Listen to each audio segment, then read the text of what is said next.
Bueno, voy a terminar de que estaba... acá está. Me entusiasmé con la planillita y faltaba. Bueno, bien, cuotas de alumnos, ¿sí? Esas cuotas de alumnos, entonces, acá dijimos que es para fines generales, que tiene un valor de 69.000, ¿sí? Y luego tenemos los subsidios, cuyo valor es 30.000. Y dijimos que era un recurso diverso.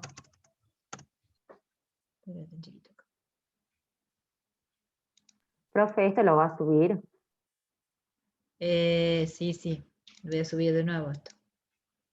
Eso pasa porque yo, los ejercicios los pasa Mariela siempre, y yo no le doy, no lo miro. Yo digo, bueno, subilo y yo lo tomo de ahí, ya está. Como ya están las soluciones, ¿no? Digo, no lo miro, si lo tenía que haber mirado, ¿ve? Y me hubiese dado cuenta que no había puesto esto, no lo estaba corrigiendo acá, pero no importa.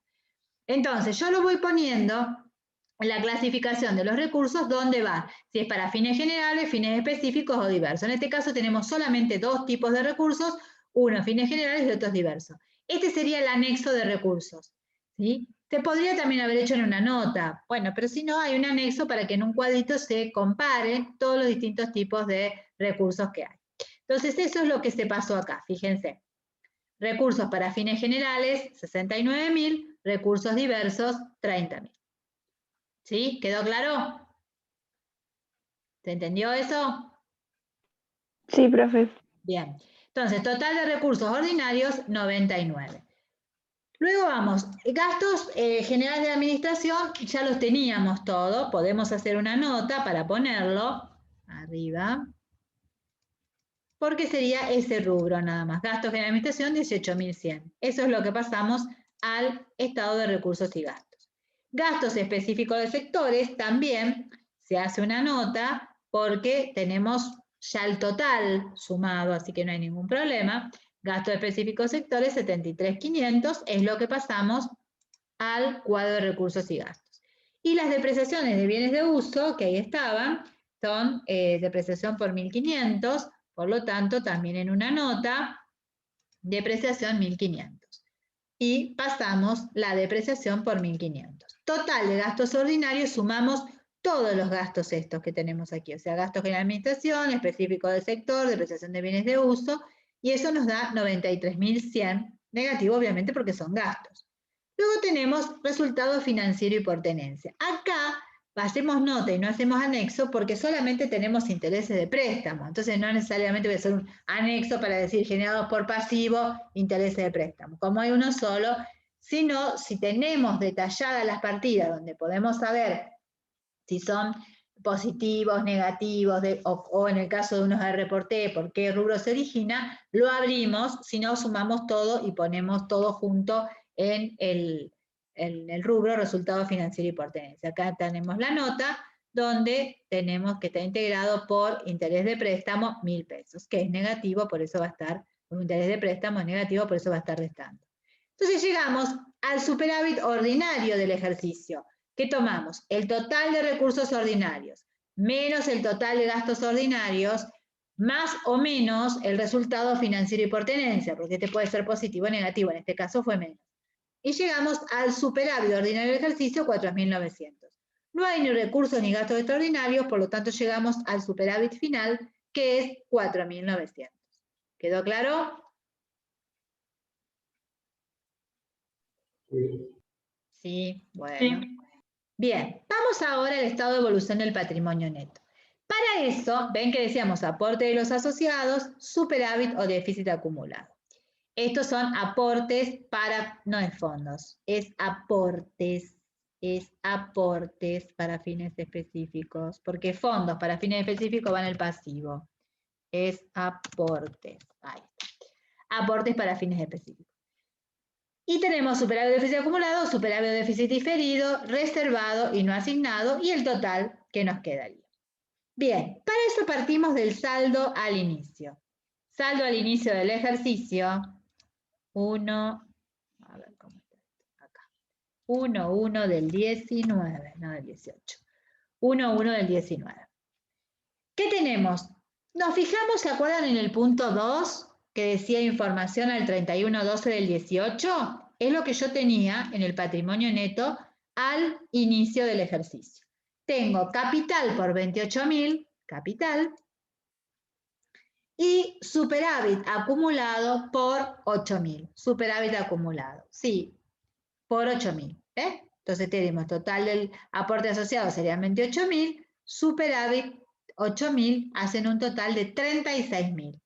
¿Queda claro? ¿El saldo inicial? ¿Sí o no? ¿Quedó claro de dónde sacamos? Sí, sí. Bien. Bueno, obviamente que no hubo ninguna área, nada para modificar, por lo tanto, los valores quedan exactamente lo mismo, los saldos al inicio modificados. ¿Qué nos decía acá? En el punto C, donde está la cuenta capital, en el enunciado, aclara: durante el ejercicio se ha capitalizado parte del superávit acumulado al inicio por 1.500. Nosotros teníamos acá 8.000. Esto se capitalizó 1.500. Entonces, ¿qué ocurre? Disminuye 1.500 de superávit y aumenta el capital por 1.500, que es por capitalización de superávit. Tenemos total del aporte de los asociados que aumenta 1.500 y obviamente esto no genera ninguna variación en el patrimonio neto porque lo estoy sacando de la cuenta superávit para pasarlo a la cuenta capital. ¿Sí? ¿Quedó claro? Sí. Bien, y luego, ¿qué es lo único que tengo que agregarle? El superávit del ejercicio, que surgió ¿de dónde? Del cuadro de recursos o estado de recursos y gastos, ¿sí? Este superávit final es lo que yo paso al estado de evolución del patrimonio neto como superávit o déficit no asignado. Obviamente que este es el superávit del ejercicio que generó un aumento del patrimonio neto porque fue positivo, porque fue superávit, de 4.900. Entonces, si yo ahora sumo cada una de las columnas, 28.000 más 1.500, 29.500 de capital, total de aporte de los asociados 29.500, y tenemos superávit o déficit no asignados, teníamos 8.000 menos 1.500, me quedarían 6.500, más 4.900, 11.400 sería el superávit o déficit asignado a la fecha de cierre. Fíjense, 36 más 4.900, 40.900. Ese sería el total del patrimonio neto, que es igual a 29.500 más 11.400, que es del superávit. Total, 40.900. O sea, esta columna de doble entrada tiene que dar exactamente lo mismo. Y esos 40.900 coinciden con lo que me dio acá, en el estado de situación patrimonial, 40.900, que lo calculamos por diferencia. ¿Quedó claro? Sí. Bien, y ahora lo que tenemos que hacer es el flujo de efectivo. Para ello hacemos la hoja de trabajo. Bien, entonces, para esto, ¿qué tengo que hacer? Y yo voy a tener que tener el estado de situación patrimonial actual y lo que tenía al cierre del 2018, que para eso lo teníamos en el enunciado. Entonces, ¿yo qué tenía en el 18? Caja y bancos por 2.000. ¿Qué tengo de caja y bancos en el 19? Lo voy a mayor un poquito yendo y viniendo. 3.900 de caja y bancos. Entonces, ¿qué voy a poner en el 2019? 3.900. ¿Qué pasó con caja y banco? Aumentó 1.900. ¿Me van siguiendo lo que estoy haciendo? Sí. Bien. Sí, sí. Vamos ahora con el otro rubro, bienes para consumo. En el 2018 tengo 20.000. Eso lo tengo en el enunciado. Vamos al 2019. ¿Cuánto teníamos en bienes para consumo? 23. Por lo tanto, 23 y 20 que tenía aumentó 3.000. Luego tenemos bienes de uso. Teníamos 40.000.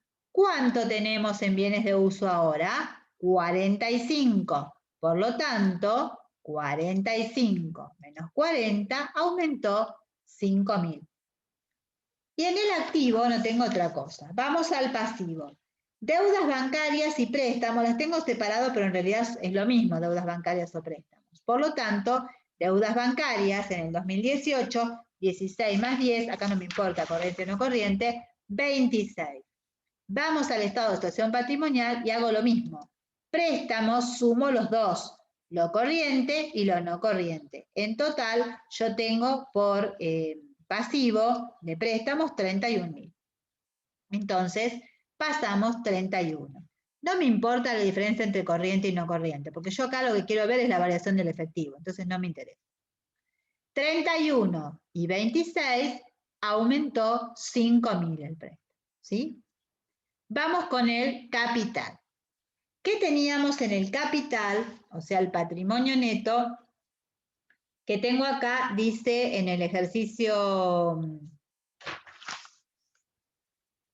acá son 26, ¿sí? Total de patrimonio neto 36. Bien, que está formado por capital y superávit. Entonces, esos 36 del patrimonio neto yo tengo que dividirlo. Capital 28, superávit acumulado, que sería el resultado no asignado, por 8.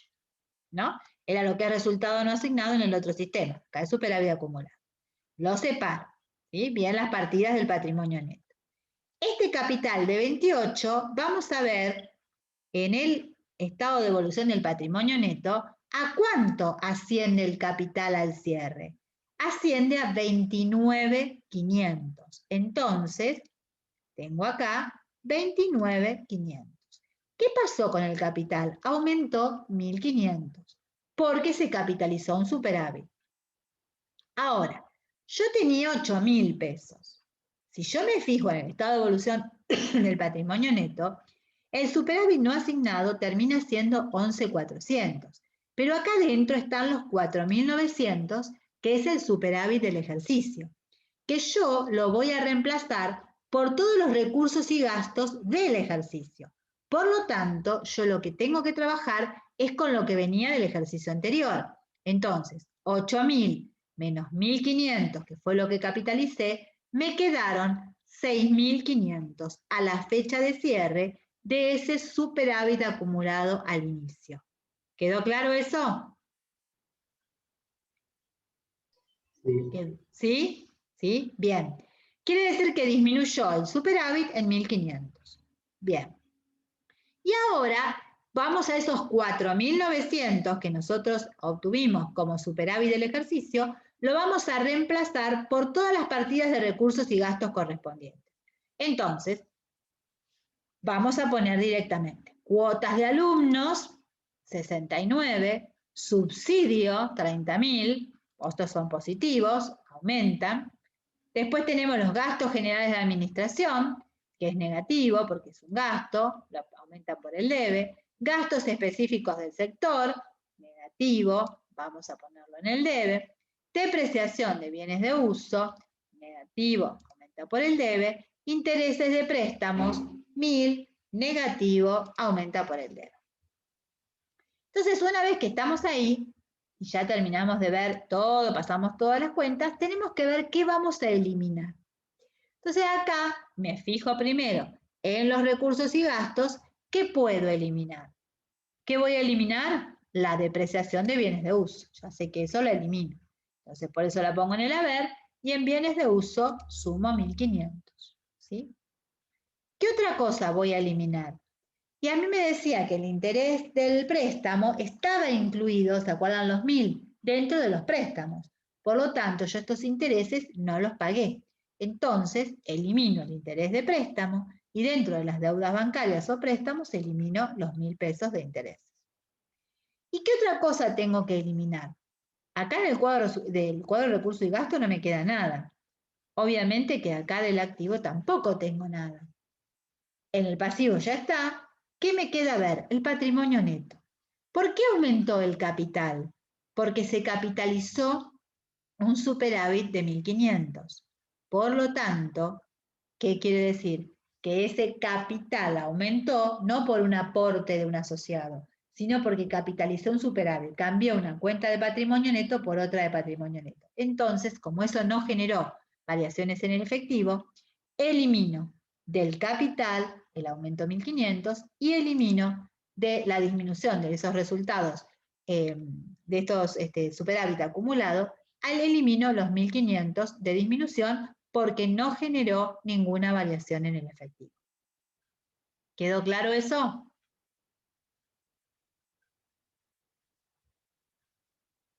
Sí, sí. Bien. Entonces ahora sí, clasifico en aplicaciones y orígenes. Obviamente que caja aumentó, 1900, por eso caja va a ir a aumentos, 1900, ¿sí? Del efectivo.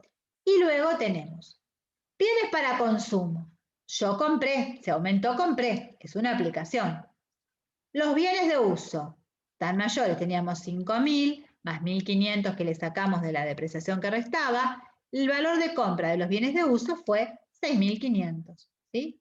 Y es lo que decía, ¿se acuerdan? Tuvo una alta de 6.500. Yo lo compré, va en aplicación.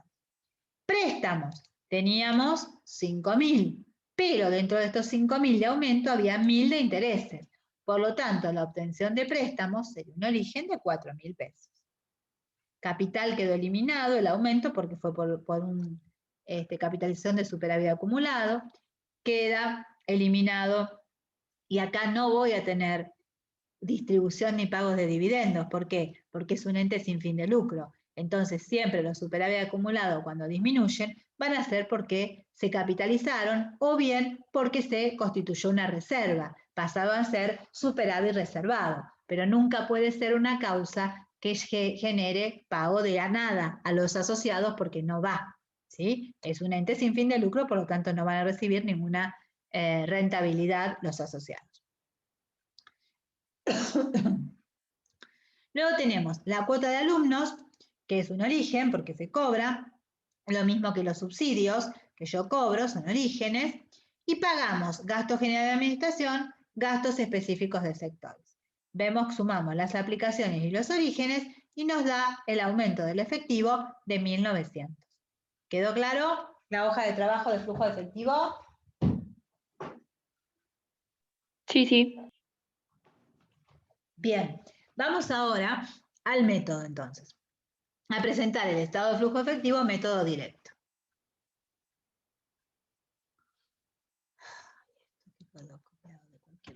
Ahí está. Bien, efectivo al inicio, 2.000, efectivo al cierre, 3.900. ¿Cuánto aumentó el efectivo? 1.900. Y fíjense que acá lo que cambia es el nombre de las partidas. En vez de poner cobro por venta de, voy a poner cobro de, ¿qué? Cuotas de alumnos, por ejemplo.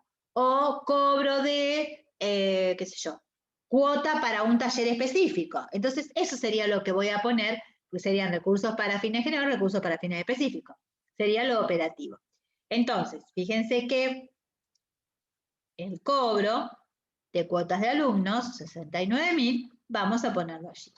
Entonces, vamos al estado, cobro por cuotas de alumnos. Cobro de subsidio, ¿sí? Todo lo que sean recursos ordinarios, específicos o diversos, lo vamos a incluir acá. Cobro, en este caso el subsidio, cobro por subsidio, ¿sí? Si yo tengo cobro por venta de un bien de uso, va a ir a inversión, no va a ir acá, ¿sí? Bien, eso teníamos acá, cobro de subsidio. Después, ¿qué hicimos? Pagamos pago de gastos generales de administración, pago de gastos específicos de sectores, fíjense. Pago de gastos generales o de administración, pago de gastos específicos por sector. Y ahí agotamos nosotros el cuadro de resultados. Entonces vamos hacia arriba. ¿Qué nos quedó en el activo? En el activo nos quedó los bienes para consumo, que serían los pagos por compra de bienes para consumo o para comercialización. En este caso serían para consumo, o para consumo y comercialización si estuviesen los dos. Entonces aquí, pago por compra de bienes para consumo, 3.000. Acá estamos. Acá, 3.000. ¿Sí? Y después nos quedaban los bienes de uso, pero los bienes de uso no es actividad de operativa. Y después nos quedaba el préstamo, que tampoco es actividad operativa. Por eso, acá quedó finalizado el flujo neto de efectivo generado en actividades operativas. Sumamos 69 más 30.000, menos 18.100, menos 73.500, menos 3.000. Y eso nos da 4.400 pesos. Vamos a actividad de inversión. ¿Qué tenemos en actividad de inversión? Los 6.500. ¿Qué se debe a qué? A que se compró un bien de uso. Pago por compra de bienes de uso. Pago por compra de bienes de uso, 6.500, lo único que tengo, menos 6.500, o sea, flujo neto de efectivo aplicado en actividad de inversión. Y después nos queda el préstamo que se obtuvo de 4.000 pesos. Entonces, en actividad de financiación, obtención de préstamos, 4.000. Flujo neto de efectivo generado por actividad de financiación, 4.000. Quiere decir que yo tengo 4.400 de operativo, más 4.000 de financiación, son 8.400. Menos 6.500 de inversión, nos queda un aumento del efectivo de 1.900 pesos. Ahí están las causas que generaron ese aumento de lo efectivo de 1.900 que tengo acá. ¿Quedó claro? ¿Se entendió? Sí. Sí, profe. ¿Sí? ¿Quedó claro lo del anexo de recursos? Que en lugar de, se podía hacer en nota también, pero bueno, como generalmente se puede hacer en anexo, lo hacemos en el anexo. ¿Quedó claro eso? Sí, sí. Bien, muy bien. Entonces ahora les voy a dar unas nociones generales de cooperativa para que después puedan hacer la práctica y algo de agropecuaria. Finalmente, ¿qué son las entidades cooperativas? Las entidades cooperativas tienen como característica fundamental que van a tratar de transformar la situación económica y la situación social de los asociados y por lo tanto de la sociedad en la cual actúan. ¿Qué quiere decir esto? Que son entidades de economía social que no tienen fin de lucro y que se basan fundamentalmente en el esfuerzo propio, en la ayuda mutua para prestar un servicio a un grupo de asociados, a un sector de la sociedad, puede ser con asociados o a no asociados también, por eso es no solamente que presta servicio a los asociados, los que forman parte de la cooperativa, sino también a los no asociados. Y que se inscriben, tienen un contrato y se registran por la autoridad de aplicación y se inscriben en el INAES, que es el Instituto Nacional de Asociativismo y Economía Social. Es un instituto específico que agrupa a todas las cooperativas. Se rigen por una ley especial de cooperativas, la 20.337, y no se aplica esta estructura de cooperativa cuando son entidades financieras o compañías de seguro, que a veces están bajo la forma de cooperativa, tienen otra forma diferente de presentación de la información contable. La cooperativa tiene una resolución técnica especial que es la número 24, pero directamente respeta a la resolución técnica 8 y 9 en cuanto a la exposición. Solamente aparecen algunas partidas muy específicas que corresponden a la cooperativa y que se diferencian de las empresas con fines de lucro, ¿sí? Aquí vamos a ver que hay un retorno, es una parte de excedente que tiene la cooperativa, va para los asociados a través de un nombre llamado retorno, ¿no? Pero bueno, ahí ya lo vamos a ir viendo. En sí, ¿qué características tiene la cooperativa? Su capital es variable y es ilimitado, o sea, no hay límite de capital. El capital se divide en cuotas sociales, cuotas de igual valor que los asociados suscriben esas cuotas. Ellos suscriben las cuotas, hay que suscribir las cuotas para formar la cooperativa, se integra un 5% de esas cuotas y tienen un plazo de 5 años para integrar la diferencia. O sea, fíjense que es mucho más flexible que en los otros tipos de sociedades. ¿Qué otra característica también tiene este tipo de sociedades? Es que cada cuota da derecho a o sea, cada socio tiene un solo voto, independientemente de las cuotas sociales que yo tenga. Eso es lo que hace que sea un pie de igualdad para todos los socios y que se basa en el esfuerzo propio y la ayuda mutua, porque todos tienen un voto, independientemente de la cantidad de cuotas sociales. Eso es lo que lo diferencia del otro tipo de sociedades, como puede ser una SRL, que su capital se divide en cuotas, pero que van a votar de acuerdo a la cantidad de cuotas que tienen. Acá, cada asociado tiene un voto, cualquiera sea el número de cuotas sociales que tenga. La responsabilidad de los asociados es limitada al monto de las cuotas que han suscrito. O sea que su responsabilidad no va a perder lo que aportó a la cooperativa, pero no va a perder, no se va a perjudicar su patrimonio particular. ¿Qué otra característica? Estas cooperativas no pueden ser realizadas con finalidad de propaganda política ni religiosa, ni tampoco hacer ningún tipo de discriminación en cuanto al ingreso del asociado por raza, religión.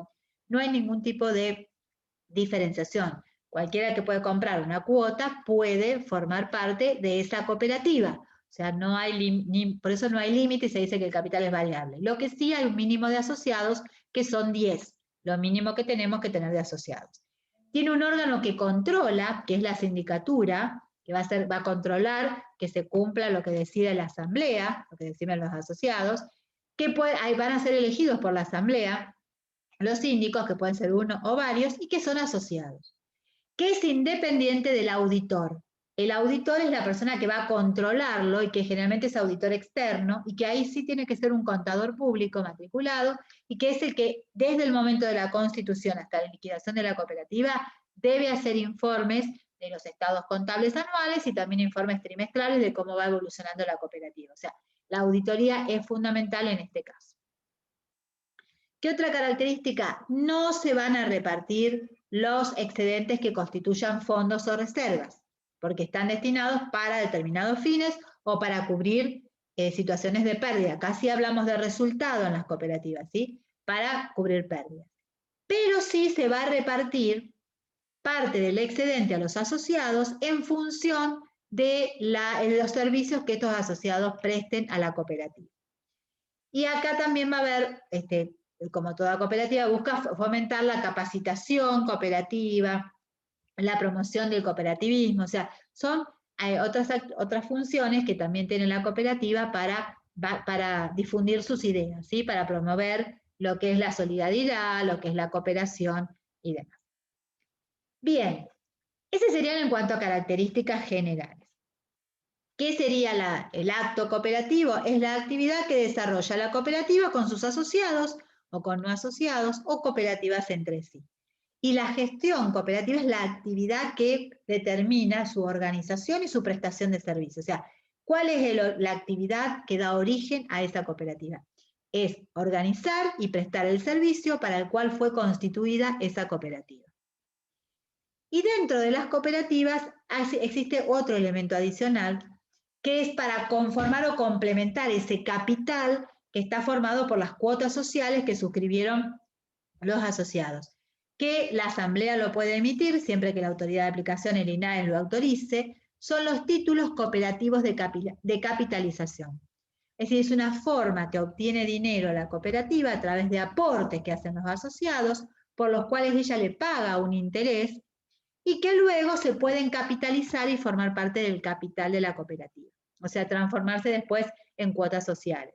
Esos títulos son emitidos en moneda nacional o extranjera y tienen derecho a cobrar un interés.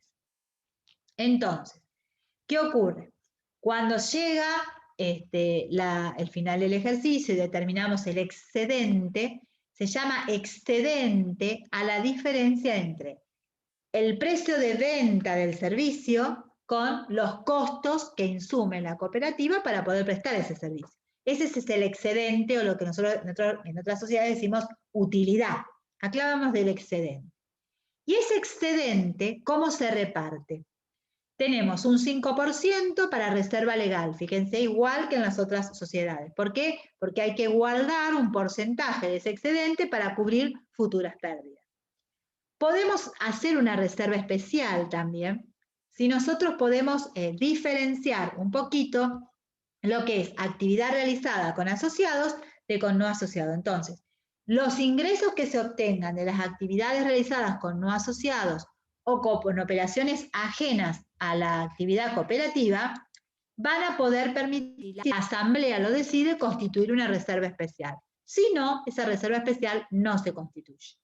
Y sí se constituyen dos fondos, un 5% de fondo para capacitación y educación cooperativa y un 5% de fondos para estímulo del personal, o sea, la capacitación, estímulo laboral al personal. Una vez que se hace ese 5% de cada fondo y el 5% de reserva legal, queda un 85% de ese excedente. ¿Qué destino tiene? Pagar intereses a esos títulos cooperativos de capitalización, que los va a pagar siempre que haya excedente. Si no hay excedente, eso queda como una deuda para el próximo ejercicio. No es que tienen garantizado y se lo van a pagar sí o sí. No, si tiene excedente se le paga ese interés a los títulos, si no, no. Y el resto se va a repartir entre los asociados y recibe el nombre de retorno a pagar. ¿Vieron cómo en la sociedad anónima hablábamos de dividendo a pagar? Acá en la cooperativa hablamos de retorno a pagar, que es la porción que reciben los asociados del excedente en función de su participación en la sociedad, su trabajo, su prestación de servicio en la sociedad. Esa es la relación que tiene. De acuerdo a la prestación de servicios que realicen, va a ser el porcentaje de excedente que les va a corresponder a los asociados.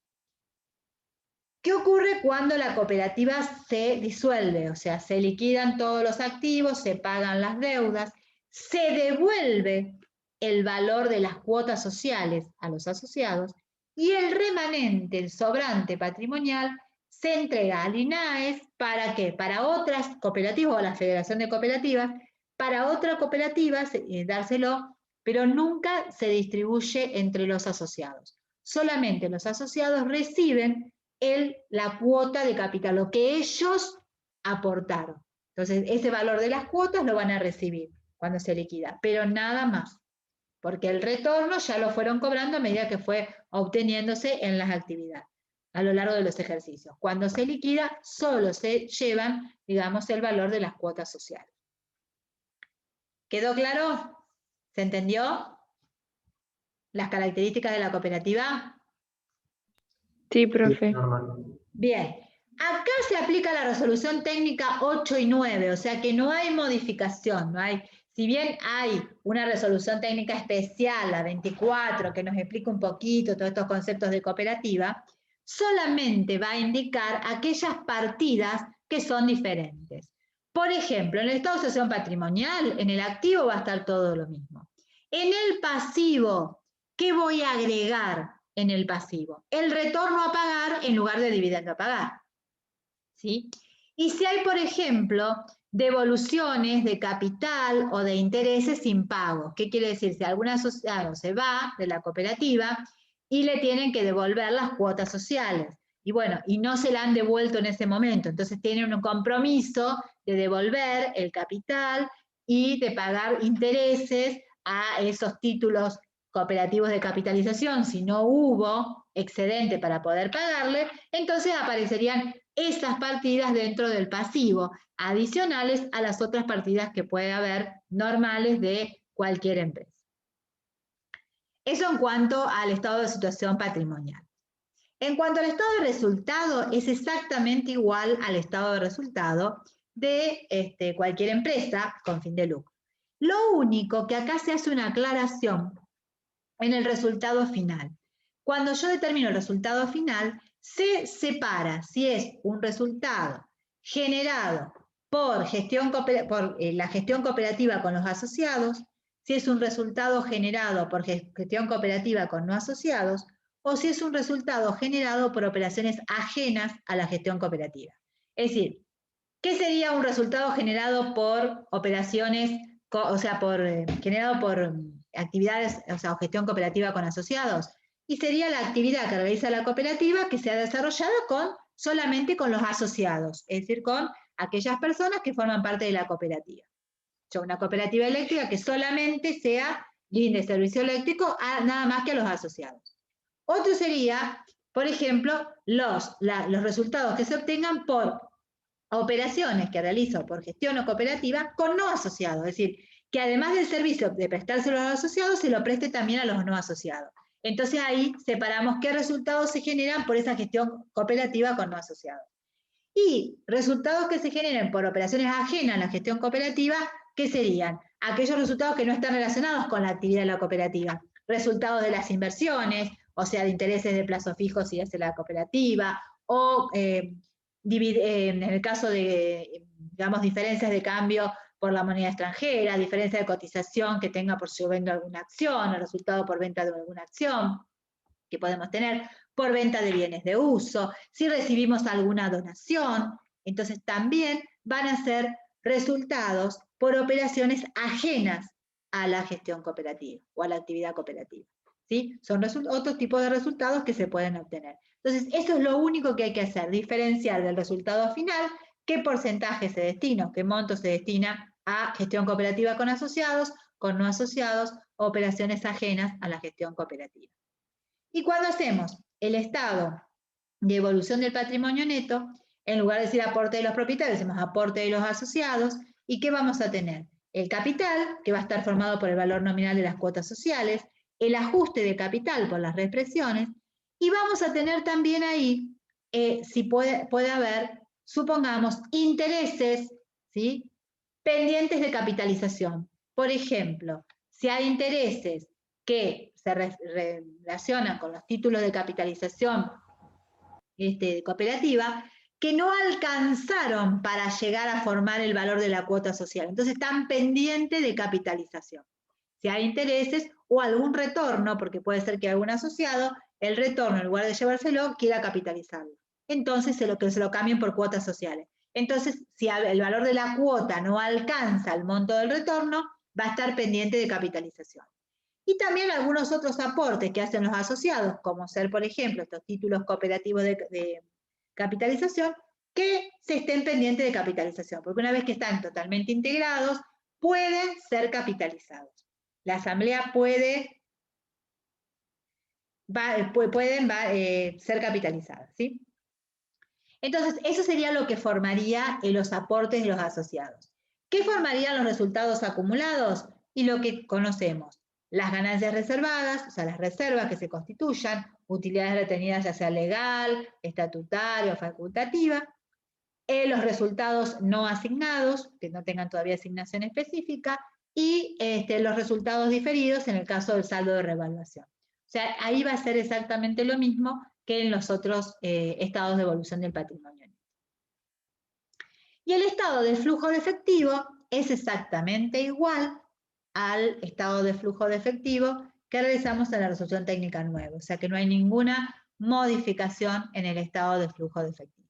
Se mantiene exactamente igual, o sea que es muy poco la diferencia que hay entre los estados contables de las empresas que vimos, comerciales, industriales y servicios, con la cooperativa.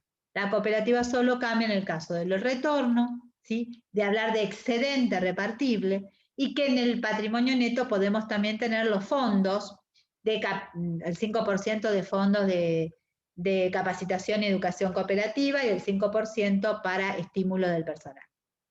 Eso sería otra de las diferencias que tenemos. Y que hay unos títulos de capitalización cooperativa que se pueden capitalizar. O sea, títulos que emite la cooperativa que después se pueden capitalizar. Esas serían las diferencias en función de la parte contable que nosotros tenemos de lo que son las cooperativas. Después el resto es exactamente igual. Ustedes lo van a ver cuando vean el caso 1 del práctico, que no va a haber diferencia prácticamente con lo que estaban haciendo. Solamente aparecerían estas cuentitas nada más. ¿Quedó claro? Sí, profe. Nos conectamos por última vez, les doy 2 palabritas de agropecuaria y así